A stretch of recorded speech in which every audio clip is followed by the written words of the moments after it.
Okay, everyone, we will go ahead and get started. I see all the welcomes and warm greetings in the chat. Thank you all for joining us tonight as we get started with another series of our It Takes a Village.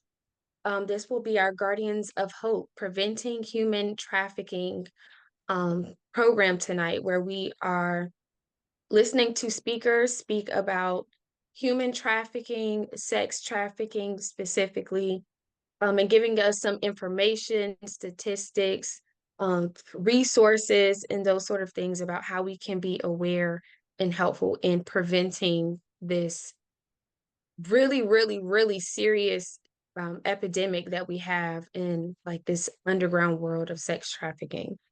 Um, but that is our welcome. I'm glad that you all came to join us for about an hour tonight. Hopefully you all grasp some helpful, informal information that you can take with you and give to all of your friends and families. To get started first, we are going to play a little true false game and see and test your knowledge on how much you know about sex trafficking. So if we can, we'll do a poll. The question will come up. You'll have an option of true or false, and then we might do a little slight discussion after the question. So I think there's about 5 to 7 questions. So if we can get started with that poll.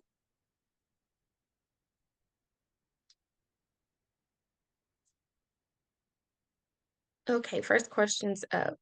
Sex trafficking is the recruitment, harboring, transporting, obtaining, patronizing, or soliciting of a person for the purpose of a commercial sex act through force, fraud, coercion to perform commercial sex acts.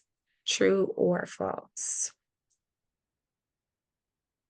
And I think the responses should come up so we can see how everyone did.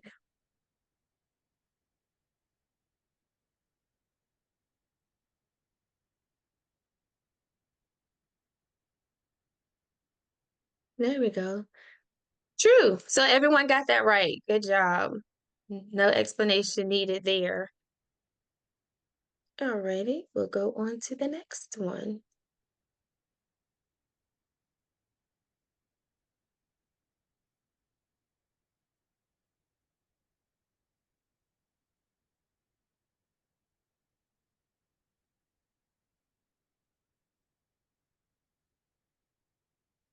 Is it time? Does it just come up?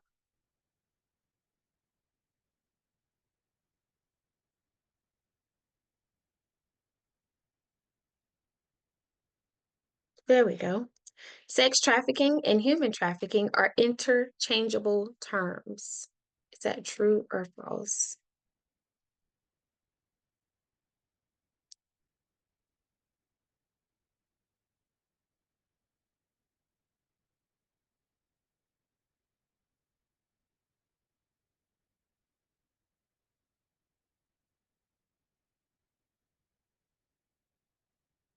Might have been a tricky question.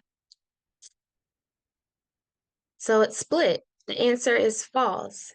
Sex trafficking is actually a form of human trafficking, but they're not necessarily interchangeable. One doesn't necessarily mean the other. So there's different forms of human trafficking.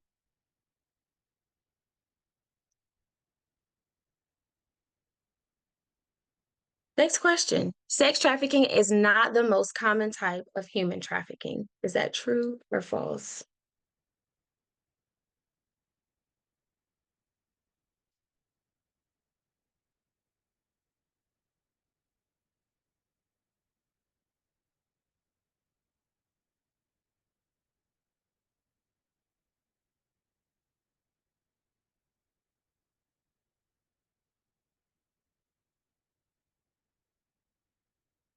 What?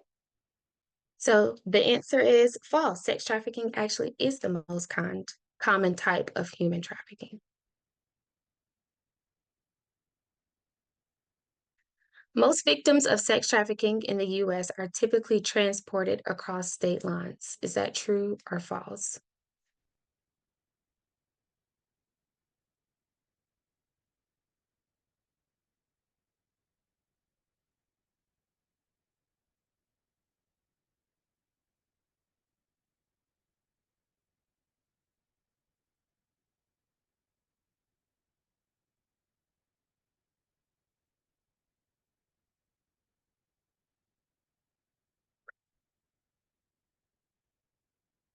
A little split there. So the answer here is false. Many victims are trafficked right within the same state lines and local area. You don't have to go across state lines, across country lines to be trafficked, which is the scary part. Traffickers commonly prey on individuals that are wealthy, well kept, and older so that they can extort their resources. Is that true or false?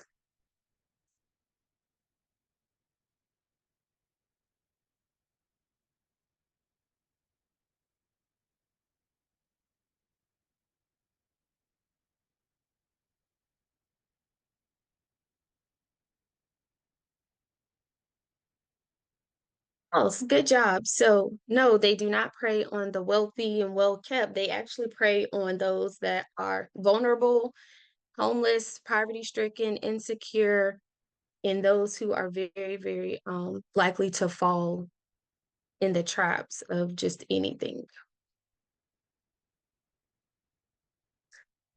Against popular belief, men or young boys make up the majority of sex trafficking victims in the US. True or false?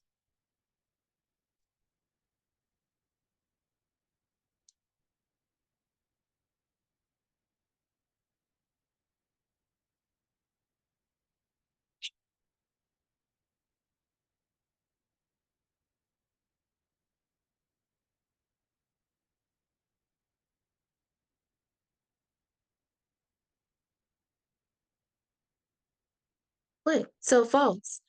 Or that is not true. Men and young boys do not make up majority of sex trafficking victims. It's actually women and young girls. But males are still sex trafficked as well.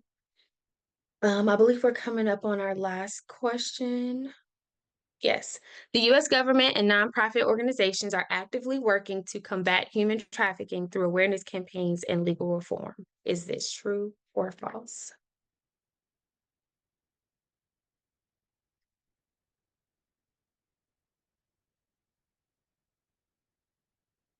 We should get this one all right.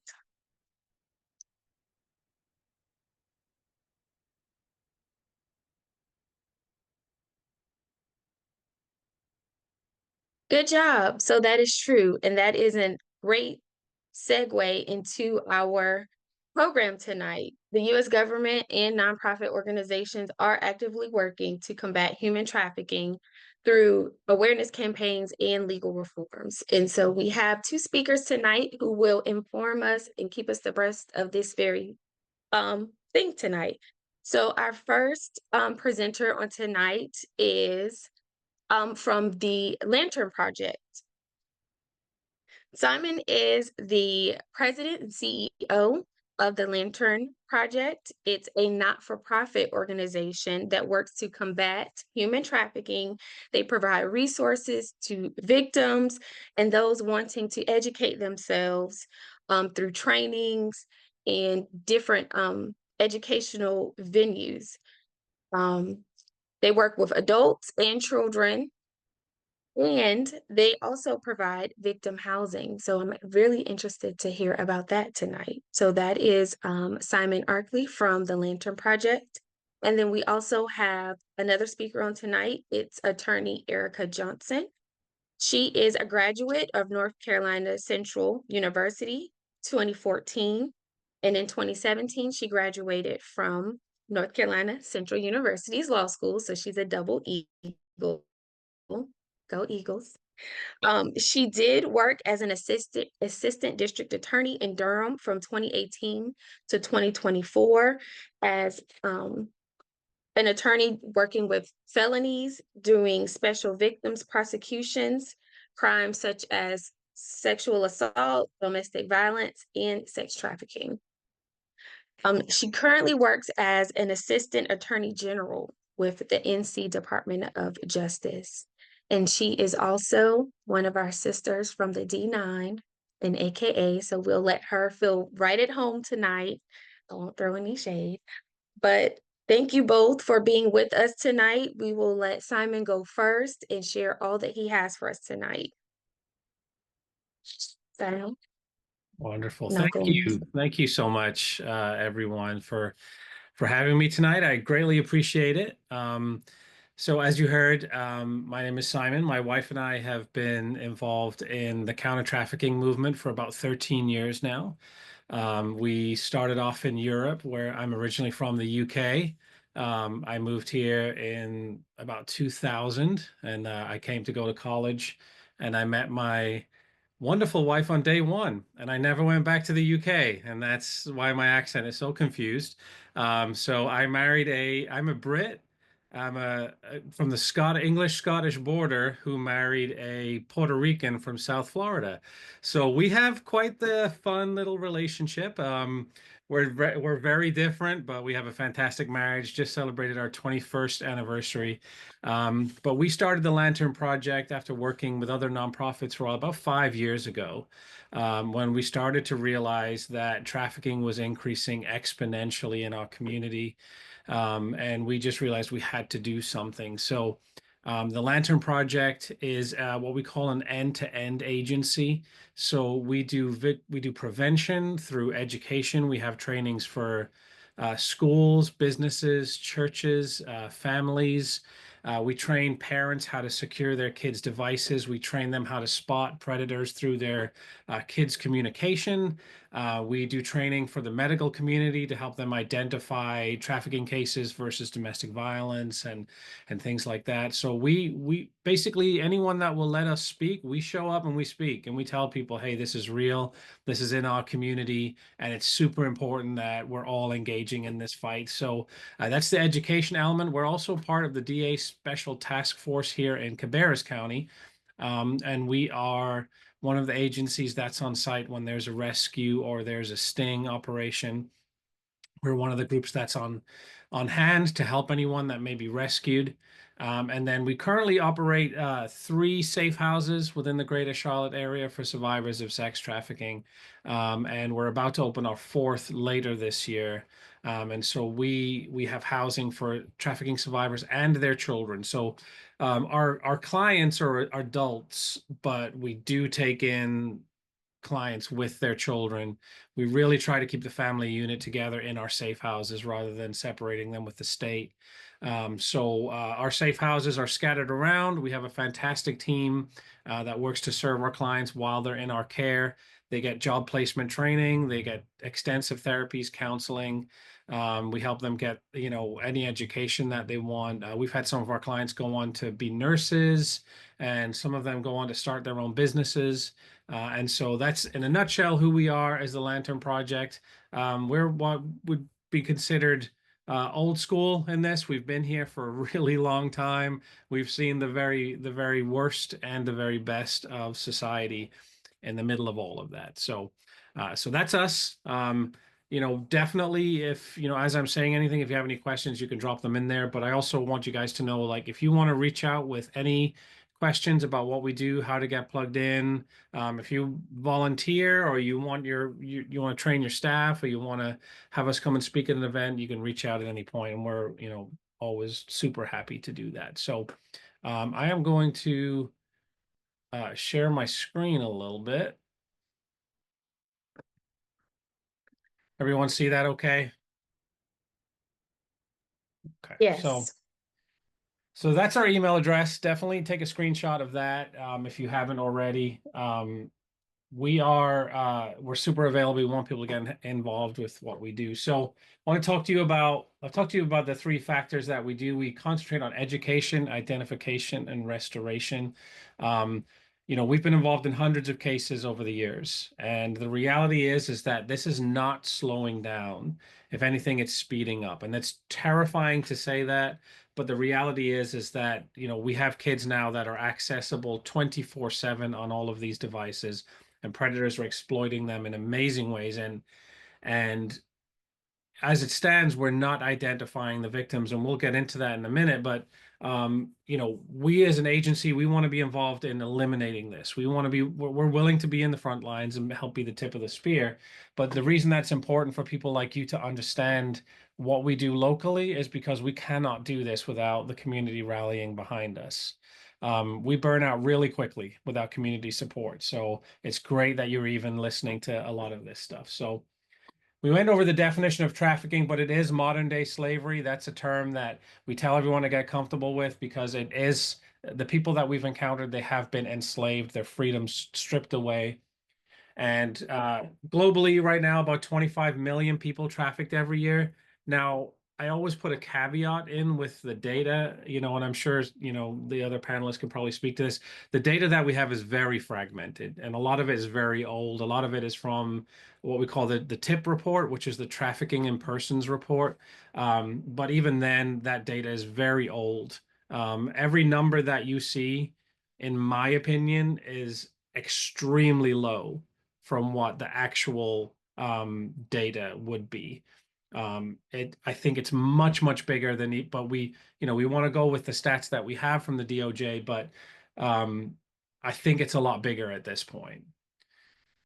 So some things that are, might be alarming is that 1 in 4 victims of modern slavery right now are children. Now, when we started this 13 years ago, it was there were whispers of children being trafficked, but there wasn't a lot of actual evidence that we knew about that we would see.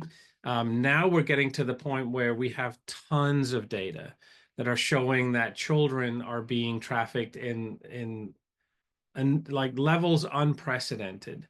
And a lot of what we're facing, unfortunately, at this point is what we call familial trafficking, which means children being trafficked by family members, or they're by close relationships or people that are close to their family. And so, our sister agency that we work very closely with called Present Age is they deal exclusively with minors. And so we collaborate on our data, and their caseload has gone up exponentially in the last few years with more and more minors being trafficked online. I'm going to talk about some of our closed cases a little bit just to give you information, but some of the cases that we've had over the years included cases children that were trafficked through apps like Minecraft, like Roblox, Fortnite, which are all probably, names that you've heard of that your kids may be using on their iPads. They were groomed, and then from that point, they were led into a relationship, with in the loosest sense of the term, with their groomer, and ultimately they were preyed upon. So a big part of what we are trying to do in this next season is protect this next generation at any means possible so that they don't end up in our safe houses. The women in our safe houses are phenomenal. They are powerful, wonderful women who are doing whatever they can to bring healing and restoration to their family, but they've been through a lot. They have scars that are going to take a very long time to heal. Any case that we can prevent people from ending up in our safe houses is going to be a huge win for us. So, um, so estimates suggest that internationally, about 0.04% of survivors of human trafficking are ever identified, meaning that the vast majority of cases of human trafficking go undetected.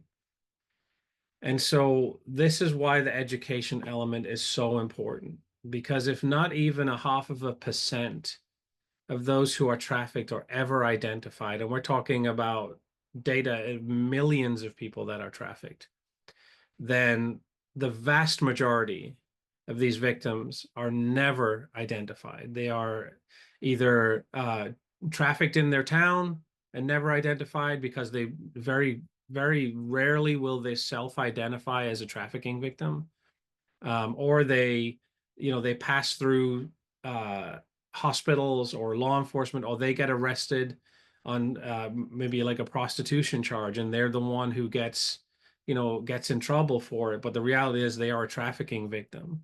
But because so little understanding about what trafficking looks like is out there, it's many, many cases are they're actually coded incorrectly. So again, data is very hard to come by, but what we do know is that hardly anyone that is trafficked is identified. And the way that we're going to do that is by educating people and by having community members stand up and start actually taking action to identify these victims.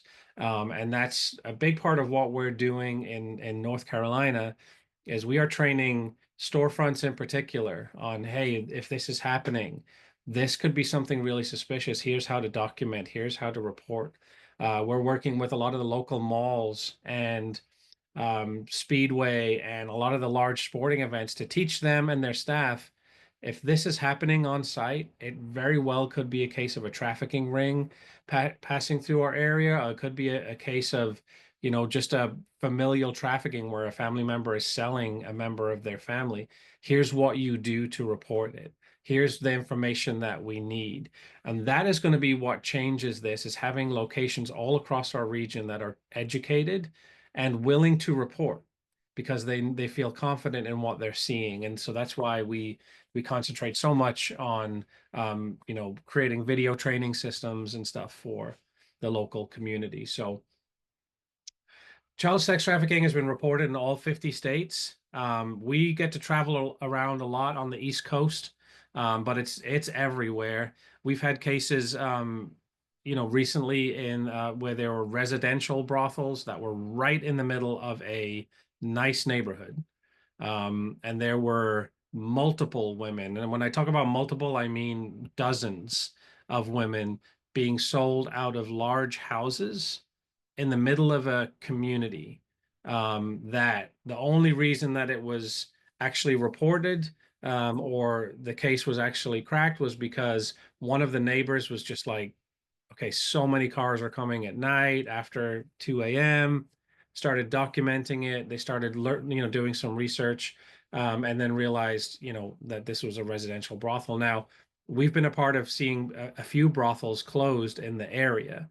Now, unfortunately, they reopen again very quickly. But the reality is that once you learn what you're looking for, you'll start to see this a lot more than you realize.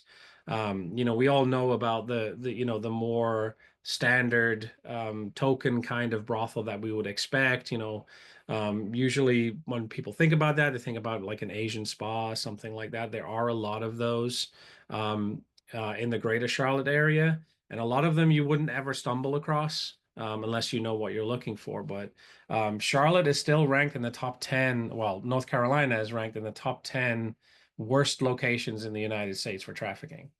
They call us the new Atlanta, and Atlanta is way up there when it comes to trafficking because our, growth, development, our infrastructure is expanding quicker than we can keep up with, and because of our sporting events and our highway system, we are becoming a prime location for sex trafficking, unfortunately. So definitely something to bear in mind. So the average age a teen enters the sex trade in the United States is between 12 and 14 years old. Now that's for a female. The age is actually a lot younger for young boys. And that's a trend that we're seeing, on the uptick pretty significantly again. We're seeing young boys. I think the last data, I forget, I think it was about 10 or 11 for young boys being forced into the sex trade in the United States. And so, when you think about it, I have a 14-year-old and I have an 11-year-old, and I cannot fathom what they have to go through. And so I will, until my dying breath, I will work to make sure that as many of these kids get the information they need to protect themselves or have access to resources because I won't even let myself think about if that was one of my kids because it's too heartbreaking. But that's the connection we need to make. These are young kids from average families, and they're being exploited on a massive level. So case examples that I can share from closed cases that I have permission to talk about to some degree. We have had, like I said, we've had a lot of cases, a lot of young women in our safe houses. We had our first case last year, and I have her permission to talk about this. She's actually moved on to a very safe location. But we had a case of a young woman who was trafficked across the southern border. She was trafficked in a container for what she thinks was a few days. She didn't have a great concept of time. Her family in Mexico sold her to a coyote who brought her across the border.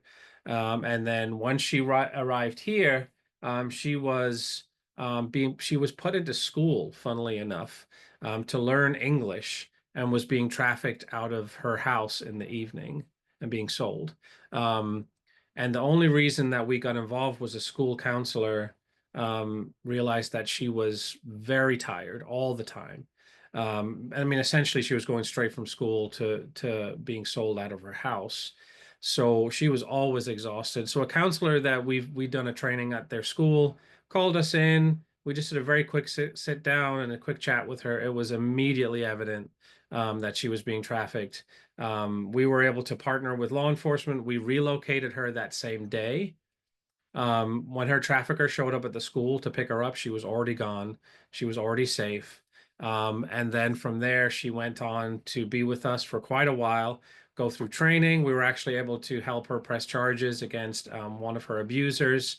And then now she has been relocated to another state where she's doing really well.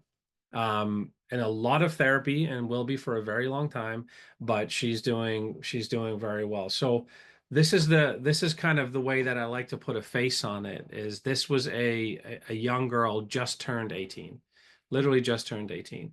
And all of her details and everything are, everything is secure for her. Her abusers are gone. But, this is a kind of example of what happens right here in the greater Charlotte area. So this is people will be trafficked here from other regions. And then, we've had a lot of other cases lately that we've been working. We actually took in several severe domestic violence cases lately, only because the shortage of housing, even for cases like that, is so significant that we're just going to try to help any women that we can with their kids. And so they don't have to necessarily fall within the purview of labor trafficking, sex trafficking. If they are in a severe case and they need help, we'll step in because we're well trained to make them vanish. And that's what we've been able to do with one of our clients right now. So just a couple of very simple examples. And Edna, what time do you want me to wrap for this part? I know we have a time crunch. Nope, you are good to go. Okay. However long. Yeah. I definitely Thank want you. to I definitely want to get some questions and stuff too. But okay, so my wife calls me a nerd with a nonprofit. And so, as you know, I have the quintessential nerd look. I have the thick glasses and I'm very much a tech guy. And so a lot of what we're developing in this next season is to combat what we're going to talk about here. 88% of sex trafficking cases are now internet based. So it's not what we see online. We're not going to see white vans. I mean, it's exceptionally rare that you'll see a white van pull up and grab someone. It does happen, but it's exceptionally rare. Almost everything is at least being initiated online now.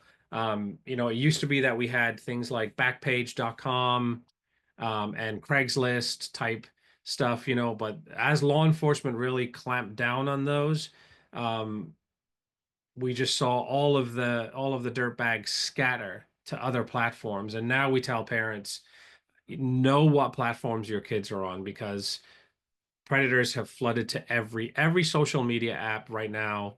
It is, flooded with predators. You have the dirty dozen, the ones that I would tell every parent to make sure their kids aren't on, like the Snapchat, the Discord in particular. TikTok is starting to get overrun. Um, you know, but we've honestly had cases of uh, digital grooming happening on everything down to the Bible app. And that's it's just people utilizing technology out there. The Bible app, if you didn't know, you can have friends on there where you can share what's going on, and people are using that to talk to each other. We've had, cases of trafficking and grooming taking place through Google Sheets, people just sharing a Google Sheet together and talking. And so internet stuff is becoming increasingly important. The most recent data from the Center for Missing and Exploited Children says it now takes about 8 minutes for a predator to form a lasting bond with your child. And it's very alarming when you see that 8 minutes is all it takes now. But the reality is, you can learn a lot about someone now by doing just a high level data scrape. I used to do this one thing where I stopped doing it because my wife told me it was super creepy. So I take my wife's advice for that. But what I would do is I would have a host of an event just give me the name of someone, and I would just run a high level data scrape. And then I would tell that person how much, in 60 seconds, how much information about them and their family I could access without knowing them, and then help them understand like your digital footprint is there for everyone to see. So predators are accessing all of that and accessing our kids in record numbers because of that. So the latest online predator stats of 23 show that 500,000 predators are daily threat to kids online on the internet. Children aged 12 to 15 are the main target. So that's kind of like unique IPs. So you have 500,000 active predators at any given, moment, really, searching for children to prey upon. And and again, this data I feel like is still low, but and an estimated 82% of child sex crimes start with social media contact. So I tell every parent, if there's a bunch of parents in here, delay social media as long as humanly possible for your kids. And and I get it. I get the all my kids have social media, all my friends have social media, all my friends have iPhones, all my friends have XYZ. And I know that social pressure is difficult to navigate, but the data shows the earlier that they get social media, the higher the chance of them of encountering a predator or encountering graphic sexual material at a very young age. And so we tell everyone delay it as long as possible. We have tons of resources on our website on how to talk to your kids about this stuff if you are needing help with it. But yeah, for any parents, do whatever you can to delay that stuff. So, and then one of the last things I want to talk about, because we're seeing a massive spike in this, is called sextortion. And it is basically what's happening is children are being reached out to online. We're seeing a lot of this on Discord. Um, and they are essentially falling in love with young people online who are not really young people. So, I can get you guys some information. I actually just put out an email about this, but what we're seeing is we're seeing these predators reach out to young boys in particular. Now, young boys from middle and upper class family are actually the main target for this one, which obviously is unusual. Um, but they're reaching out to them, pretending to be a female, and then slowly gaining their trust, slowly letting them fall in love with them. They're being patient. And then eventually, these young girls, who are obviously not really girls, are sending them graphic pictures of themselves. Obviously, that's just an image they pull from the net. And then asking these young boys in particular. Now, it does happen with girls too, but I'm warning you about the spike in boys because most people do not think about this for boys. And they're asking them to, hey, send me a picture back, a nude of you, make sure your face is in the shot. Now, while they're doing that, these predators have already duplicated all of their friends list. They've found out all of their friends on social media. They've copied all of that information. The second those young people are sending those images, these predators are coming back and saying, now you're going to send me an image a day, or I'm going to post this on all of your friends, Facebooks, Instas, whatever. I'm going to send it to your family. And it is devastating. Imagine being a teenager and having the most embarrassing thing of your life almost just be used against you and weaponized. And that's what we're seeing a massive spike in right now. So important that we're talking to kids about sharing imagery online, even if it's someone you think you trust, because ultimately you cannot be sure that those images are ever going to be safe. So we're seeing a lot of that right now. It's also being contributed to a huge spike in teen suicide, which someone did just mention in the chat. It is been seen as a spike in teen suicide, sextortion. So, uh, become familiar with the term, because this is not slowing down. And the sad part is that it used to take an engaged trafficker a lot of time to reach out to people and communicate with them. The advances in AI are making it so they can reach out to thousands, tens of thousands at any given time. So this is something we must be familiar with. So, and let me see, sorry, my screen was frozen for a second there. There we go. So, I mentioned it briefly, the role of generative AI. AI is a fantastic tool. I would recommend you all, if you have young kids, that you put them in an AI training course where they can actually learn how to use it correctly and use it for productivity. But AI is emerging in a terrifying way. It's being used to create, child sexual abuse material. Basically just taking someone's face from a Facebook post and then putting it on an AI generated naked body, and then it's being sold. It's again, AI is not going anywhere. Again, trust me, as your resident nerd, AI is advancing so quickly. It is scary even to someone like me, and I use it now in my personal business and my personal life. I use AI a lot. We are developing AI tools for parents, which, as soon as it goes live, I'll make sure Edna has the ability to pass it all on to you guys, where you can ask AI how to protect your kids instead of your kids using AI how to create, material or access inappropriate things. So, and we hit on grooming as well, but deliberately establishing a relationship with a child. We have had two cases this week of grooming where parents have called me because they've noticed content on their kids' phones, which it, parents, if you are not spot checking your kids' phones, do it. Blame me. You have complete permission. You must be checking your kids' phones. They don't recognize these dangers like we do as adults. And that phone, if it's in your name, you are liable for every bit of content on there. And, you need to make sure that you are checking those phones regularly. So, according to Thorne, kids reported an online only contact asked them to move from a public chat into a private chat. So 2 out of 3 kids. So this is where Discord is a real difficulty, and a lot of these platforms that allow for deleting of content really quickly. So I'm going to send that out. Um, Pause real quick because I always feel like I'm just blasting you guys with a fire hydrant of information. We're not without hope, right? Like there are good people rallying um, to fight this. Now, there's more bad people than there's good people. So if you feel like you have a calling or you feel like you have an ability to make an impact in this field, I would encourage you to step into it because there is a shortage. But we are starting to see people wake up to in a new way in this fight. Again, I've been doing this for 13 years. For the first 8 or so, it felt like I was alone with my wife. Now we have a small army of people rallying behind us, and hopefully some of you guys will join those ranks. So this is how we fight this as a community. We need parents engaged in what their kids are doing online. You need to talk to your kids about tech safety. We have tech contracts on our website, which work surprisingly well. We have tech safety tips. We have conversation starters.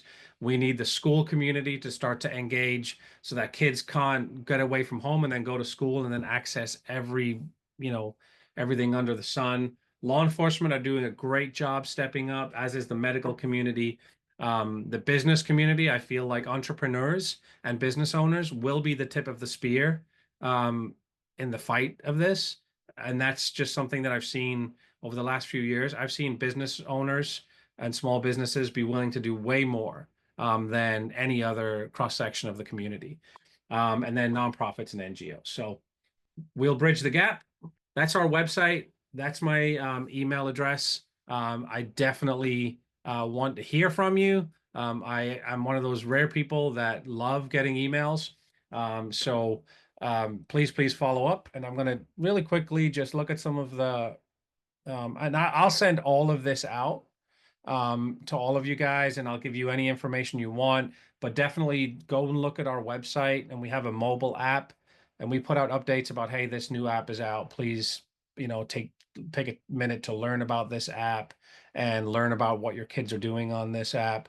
And so, I anyway, think what we'll do, because that is a lot of really great information. Oh my gosh. And I know we have some questions in the chat, but I want to give our other speaker an yeah, opportunity to get her information out there as well. And then we have a question answer session at the end because I've been looking at some of the questions and I really want to know the answers to some of them as well.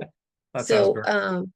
yeah, we will have Erica come on.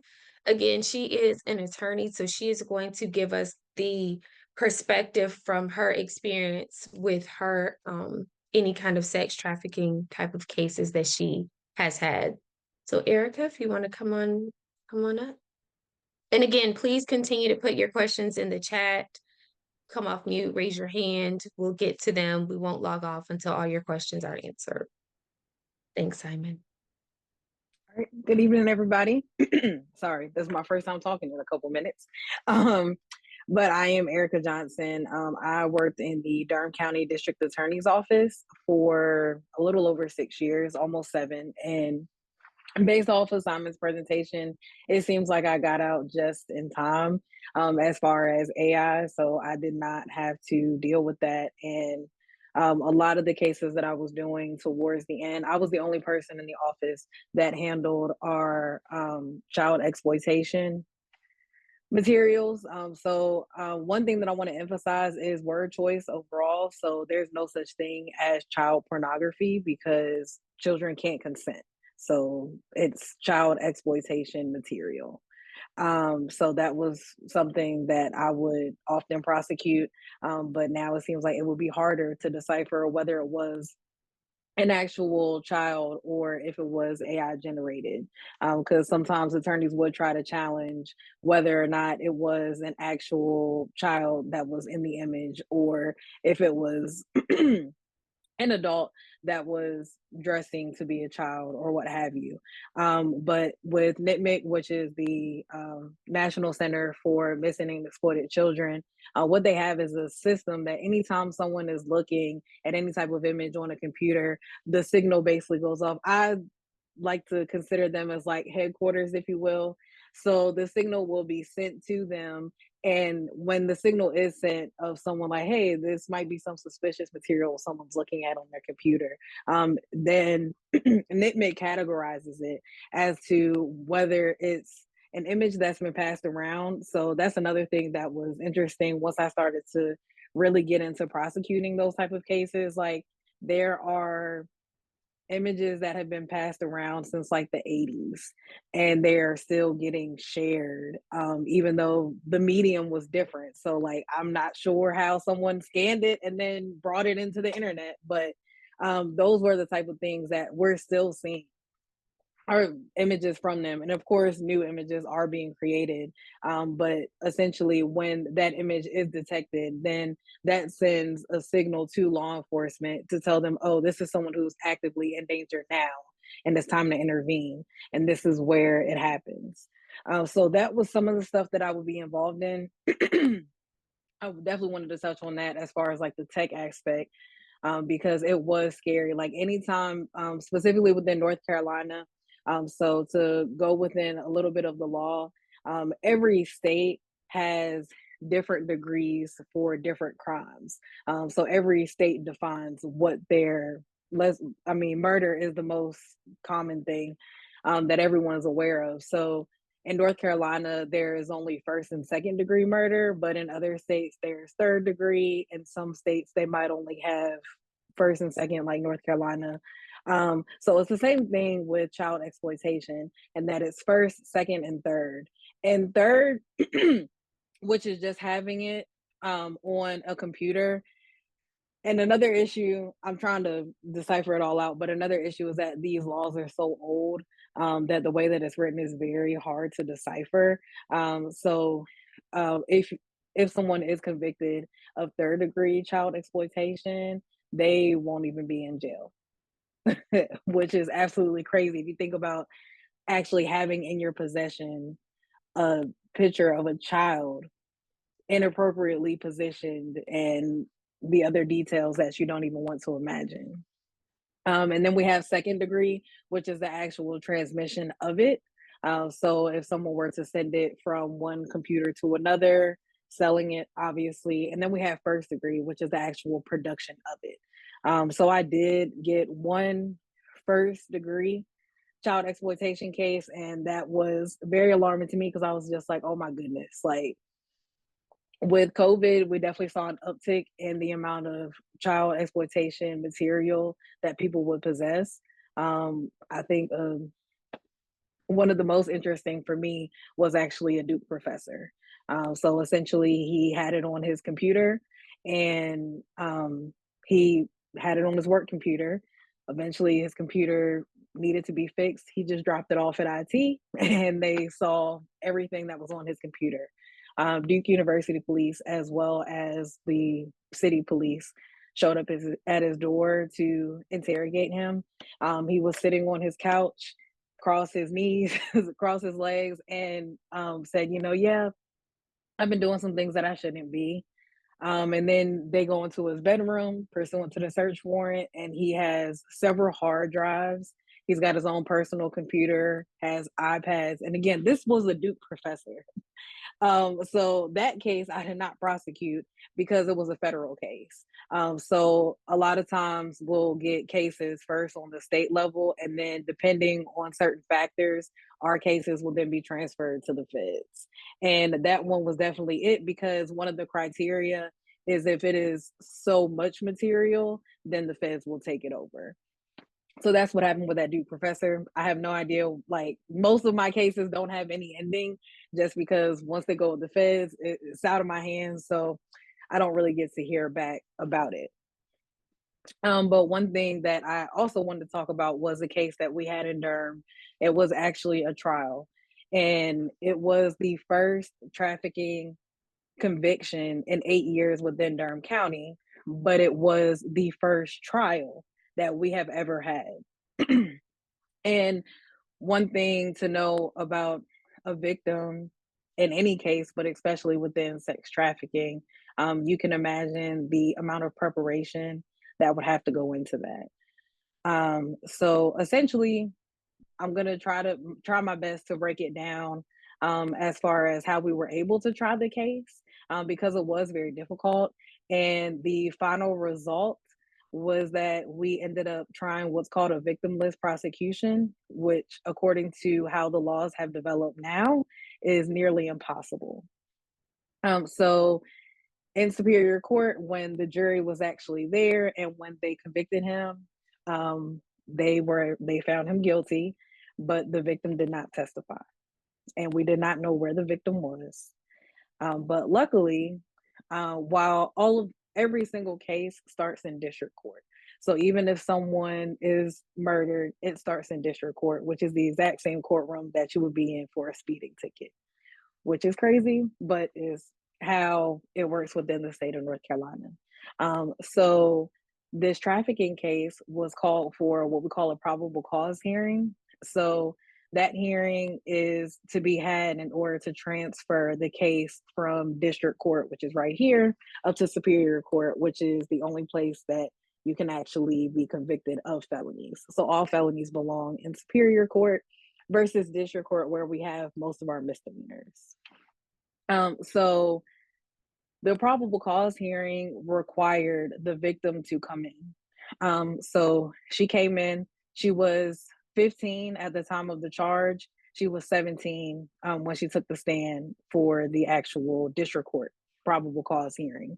So the probable cause hearing was only before the judge. There was no jury. And she explained essentially how she had met this man, this older man, and he was promising to take her to Vegas. And she didn't have to pay for anything. And, she was just going to have a great time, go on vacation in Vegas. She was living in Charlotte at the time.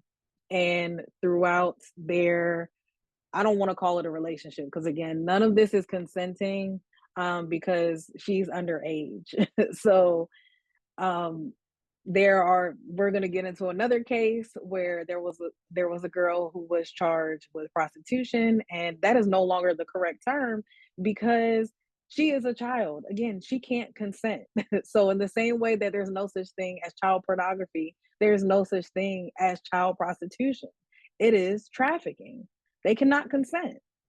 So she, throughout the course of whatever the situation was, as far as her being trafficked and him luring her in further, she moved from Charlotte to Greensboro, then to the Raleigh-Durham area. And the most unique thing about all three of those places is that each one of them have an airport. So when they get to the Raleigh-Durham area, she goes to, oh yeah, one of my kids was just in the background. When once they arrive to the Raleigh-Durham area, she decides that she no longer wants to go to Vegas. Again, it's not a relationship. There's no consent. But whatever you want to call that situation, he begins to be abusive towards her. And now she decides she no longer wants to go to Vegas. He already brought her plane ticket to Vegas. It was a one-way flight to Vegas, and it was for the purpose of selling her in Vegas, even though he already did whatever he wanted to do with her while they were in Charlotte, Greensboro, now Durham.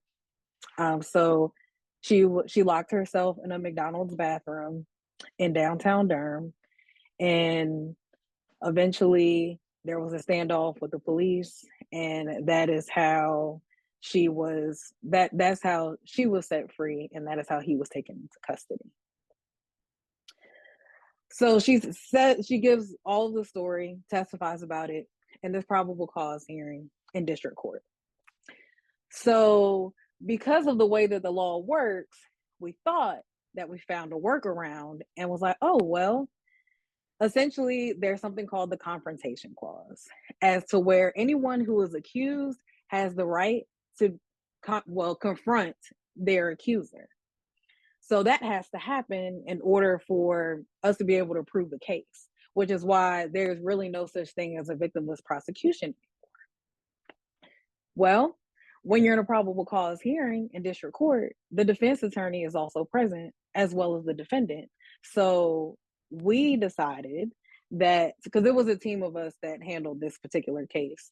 So essentially we decided that we were going to get her to testify in district court, and then we were going to be able to preserve that testimony when it came time once it was in superior court and once it came time for the trial in front of the jury. So once we got to superior court, we lost contact with her, and she did not come to testify, but instead we played the recording from the probable cause hearing, and we used that to our advantage. He ultimately was sentenced to 11 to 14 years. So in North Carolina, whenever your sentence is in a range, so it was 11 to 14 years for trafficking after he was found guilty. But unfortunately, that case was then appealed. And once it came back to Durham, we had no victim, and we were not able to move forward with the case. So the case was dismissed. So all we had were the few years that he served in custody. So that just further proves like the legal hoops that someone has to jump through. We did hear from her throughout some of the appeals process, but she definitely was not willing to testify. She was very much done. It was a lot just to get her into that probable cause hearing.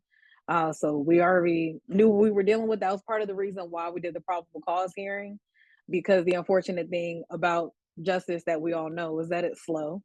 So it's slow on both sides. We knew that we weren't going to essentially have her be with us for as long as the case was going to drag out before we took it to trial, because it took us about 2.5 years before we were actually able to try it before a jury. So that was that one. And another one that I wanted to talk about was, well, two more things. One was the sting operation that we did in Durham, which part of working in the DA's office, we get to work with law enforcement. And there was um, there was an apartment that one of the neighbors was like, there are a lot of people coming in and out of the house. I don't really know what's going on. So the police department set up a camera that was it was technically across the street, but they were able to zoom in enough to where like literally it was just focused on that door to see how many girls and women were coming in and out. And there were only two men. And again, this is an apartment. So hearing Simon talk about some dozens of women being in a house and there were 20 women and girls in an apartment, it was only 2 bedrooms. It was absolutely and it just watching it in real time is just I can't like bring up any image that would take you there to that place. But seeing that rescue happen was very gratifying. So for a while, like I really did love what I did before I started working within the Attorney General's office. But it was just the trauma and the secondhand trauma of actually watching like these rescues happen, because it's like yes, it's a freeing feeling, but just to know everything, well, not even know half of what these women and girls were going through before we were there to free them was just unimaginable. And then the last case that I wanted to talk about has no relation to me, but was a case that I came across in doing research for another case that I was involved in. And that is the murder of this man named Randy Ballard. And he was murdered by his victim. And her name was Crystal Kaiser, and she was 16, I believe. And they lived in Wisconsin. And essentially he had lured her at the time that they met, she was 16 and he was 33. And that was also what perked my ears up when Simon was talking about Backpage, because this was during the time that Backpage was a thing. And essentially Crystal was the provider of her family. Her mom would she did what she could as far as working, but Crystal very much felt like her siblings were her responsibility. So she got on Backpage so that she could make money for school supplies. And that is how she met Randy. And at the time, I'm sorry, it's just thinking about it is just it's just very close to home, because even though it happened quite a few years ago, it's just again how much law has not caught up to where we are now. But essentially he had basically told her, I'll give you whatever you want, you're with me now. And every time he would say, you owe me because of what I do for you. And she, at some point, had gotten into some trouble with the law, and he bailed her out. And she had a boyfriend that was much closer to her age at this point. And she didn't want to be with Randy. And she was like, I'm done. Like, I've paid my debts. And he was like, well, no, because I bailed you out recently. So, you owe me. And it was like, no, like, I'm good. Like, I really am good. I've done whatever I need to do. As this conversation is going on, police in another state are investigating him because he has been grooming other young girls, and they don't even know about Crystal being in Wisconsin. But essentially, it ends with she goes to his house one final time, and she kills him and sets his body on fire, sets his house on fire. But then she is arrested for his murder. And more recently, I saw that someone said that this seems like a familiar story that they've heard or read of before, because it was most recently in the news because she was recently sentenced. So last year, she was sentenced to 11 years for his murder. And the reason why it got so much notoriety is because, Wisconsin, I mean, North Carolina's behind on time as far as laws, and the United States in general is behind as far as laws are concerned, but Wisconsin is certainly behind. So there were a lot of organizations that were pouring into her defense to basically say, she is a victim and she killed her abuser, her trafficker. But they didn't even acknowledge trafficking then because she, even despite her age, she put herself on Backpage and she asked for it. So therefore, her killing Randy was not justified. So those are the main three instances that I wanted to share with you all. Thank you so much, Attorney Johnson, for sharing those experiences with us. I've been writing down so many notes because I'm kind of baffled at how one can prey on somebody, use their power and prey on someone who is vulnerable and do all of these horrific things to them. It's like they have no conscience at all, to the things that they do to the most vulnerable people of society. And so I'm really grateful for Simon, the work that you do, Attorney Johnson, for the work that you do, because y'all are working in different areas, but it all works together.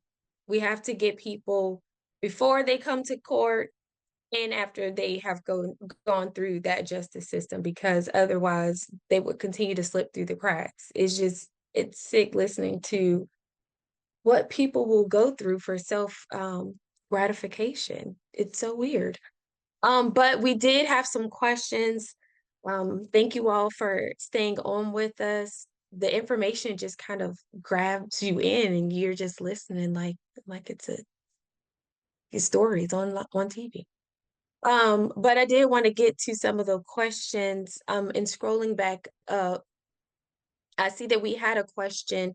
I believe it's for Simon. It says, does that include posting photos of children on social media? And so I think they are probably referring to when you were talking about Roblox and how to protect your children online.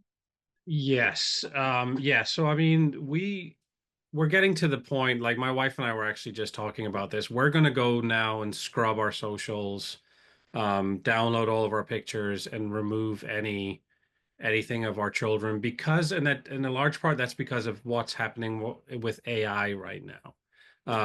We're just seeing so many CSAM images pop up that are just an image of a kid from a regular family who the image has been stripped from social and put on in a sexual position or something like that. And as Erika was talking about, it's hard because I was meeting with the DA not long ago, and they're struggling because it's hard for if an image is almost exclusively AI, whether you can see the face or not, then technically it's not a real person, even though it is obviously supposed to be an abused child. So it's a difficult situation. So I would say be very sparing, but there are rules.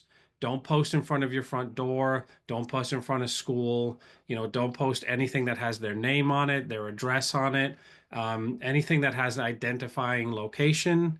Like for example, if their hobby is whatever, to go bowling at the local, don't post the actual name of the bowling alley with their picture, things like that.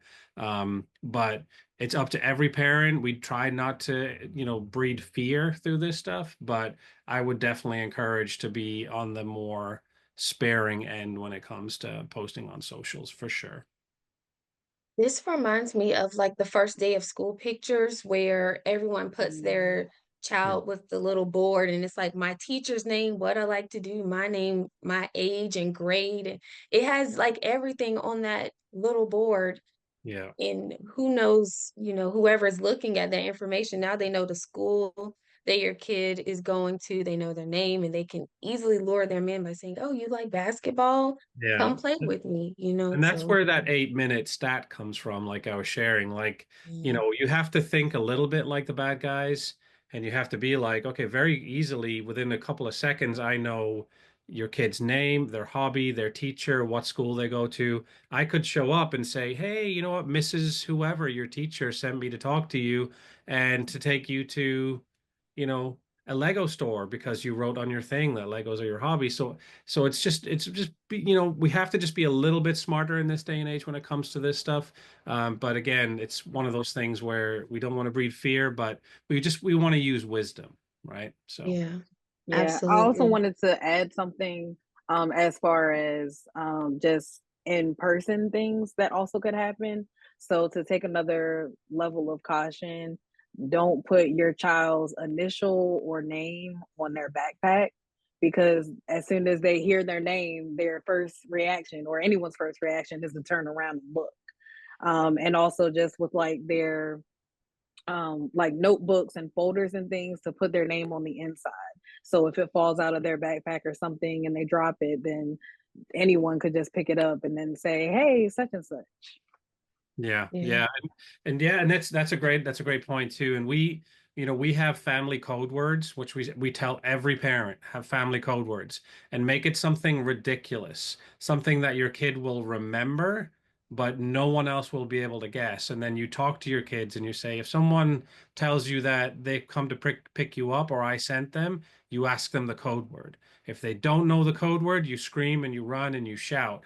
And our Yeah. family code words are absolutely bonkers. Like no one will ever guess them, but they're also funny enough that my kids remembered them, instantly. So definitely something that we recommend that you guys all have with your kids. That's a really good idea. Our next question was, if you know, what actions, if any, have vendors such as Roblox taken to combat this kind of predatory action? If So you know. yeah, so it's kind of it's kind of like a good guy, bad guy scenario. It's a lot of these companies like Fortnite, even Meta. They put out a public statement saying that Facebook and Instagram is working hard to combat. The data says that they're really not working as hard as they could. So there are algorithms that search for certain materials and things like that, but um, we're far from where we should be when it comes to protecting kids. Now, Roblox is it's a little bit of a different scenario because what's happening is predators are kind of going in and creating their own. The last one that I saw was a sex hotel within Roblox where children can visit and simulate sexual activities within the Roblox world if they're friends with this person. And so it's their hands are tied because, oh, well, we want adults to use Roblox. The problem is when adults and children are intersecting. So there are heavier sanctions being put on organizations in regards to this. North Carolina in particular, Erika, you may know about this, but just passed some legislation to say like even hotels now have to take anti-trafficking training. So do Airbnbs and VRBOs. So every platform is starting to really step up a little bit, but again, every single time we find a way to close one door, these predators are finding more. So there is no absolute way to lock it down. Again, we just always encourage educate your children and delay this stuff as much as possible.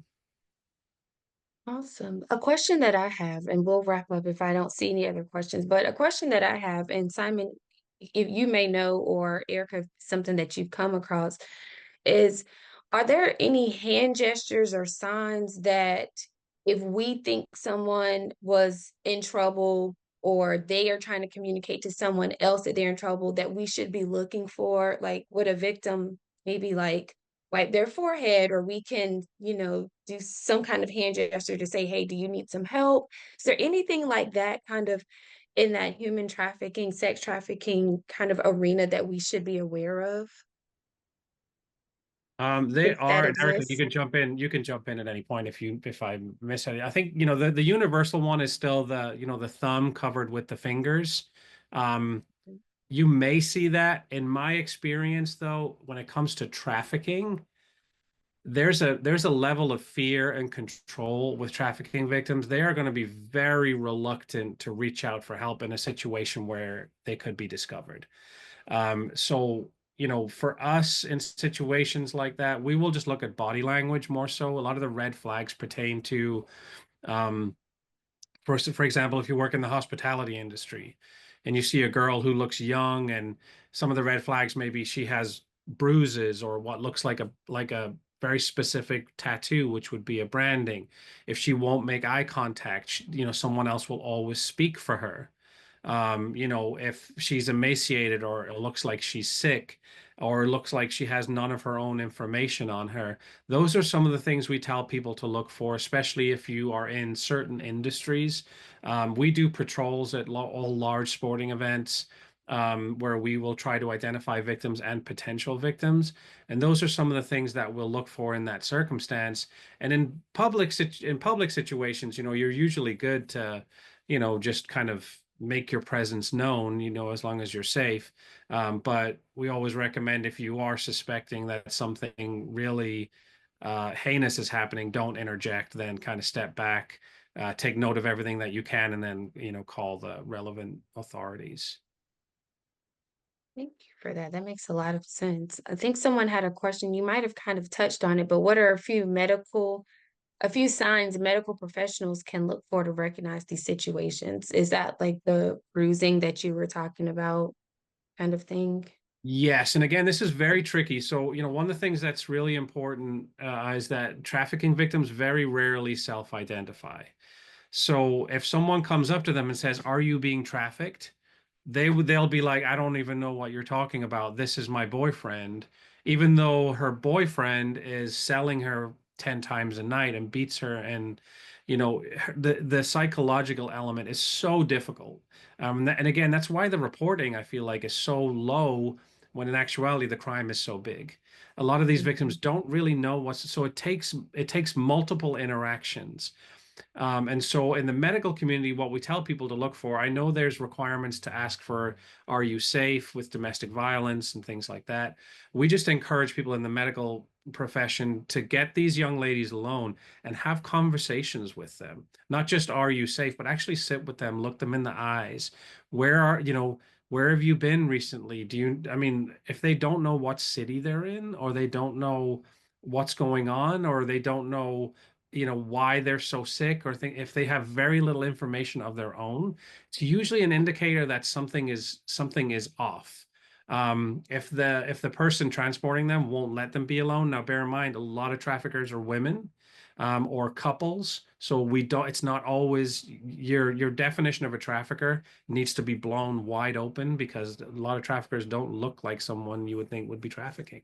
But getting them alone, and talking to them and just having these conversations and letting them know there are resources for them if they do want help. Because in my experience, victims will encounter people 3, 4, 5 times before they ever ask for help, because they don't have no reason to trust you over anyone else. But if they can see you consistently offering that help and support, then that's kind of where that bridge of trust might be formed. So, um, Erika, anything that I missed? That makes a lot of sense. Not at all, because in all of my scenarios, except for the one that we had in trial, that was when there was a sting operation, or there was a bust, and that was the only reason why these women and girls got saved. Yeah. They don't come forward. Yeah, this is a very, very unfortunate situation, and we know it's like an underground world. It could be, like you said, it could be happening right in our neighborhoods, and unless we were really paying attention, not being caught up in our own things, we might Yeah. never know. Like in a house in an Exactly. affluent neighborhood, I think you said, or in an apartment next door. It's like it's happening in plain sight, and we're Yeah. missing it. Yeah. So thank you both. We are at 8:15, 8:16. So I don't see any new questions in the chat, but I'm so glad that you all have decided to join us. Simon, are there any ways that our organization or any of the viewers online can support your organization in our physical presence, monetary contributions? What's the best way we can support you? Yeah, all of the above. Our vision is to have a small army of people by our side as we do this, because they have a small army of people perpetrating all of this. So people can connect with us. They can volunteer. If if we're able to send out our email, if you um, connect with me. I'll add you to our mailing list. We're starting a monthly Zoom call called Empowered Parenting, where we're talking with parents about securing devices, talking to your children about online safety. It's a lot more practical, so we can go through stuff. If you want to make donations to our safe houses, which a lot of people like to do, we are currently, it's a weird list. I'll preface that. We're currently looking for DVDs, because a lot of our higher security safe houses don't have internet for clients for obvious reasons, so they get bored. So we need PG-13 max DVDs. We always need gift cards for grocery stores, for Uber, because we literally are a mini Uber. We drive our clients all over the state for their legal appointments, their medical appointments, all of that stuff. It's a great way to get involved. And then if you want to, if you're staying in touch with us, we do have our next volunteer training, depending on what level of volunteer, and that goes all the way from event planning to, with extensive training, assisting with client transportation and things like that. So. Awesome. Thank you so much. Any last words from either of you? No? Okay. Our chapter president is on. I don't know if she wants to say any words to close us out, but that is our program. Thank you all for hanging in there with us, learning all of this pertinent information. If our president, Bridget Aaron Williams, wanted to close us out, we'll hear from her. If not, I'll give you all your evening back. Okay. I guess not. So thank you all again. I see the email address in the chat. If anyone wants to reach out, partner with them or anything, it's the Lantern Project. We thank you so much, Simon. Thank you so much, Attorney Johnson, for sharing your night with us. Thank you all for joining us. That is all we have. Have a good night, everyone. Thank you so much. Thank you, everyone. Thanks for having Take us. care.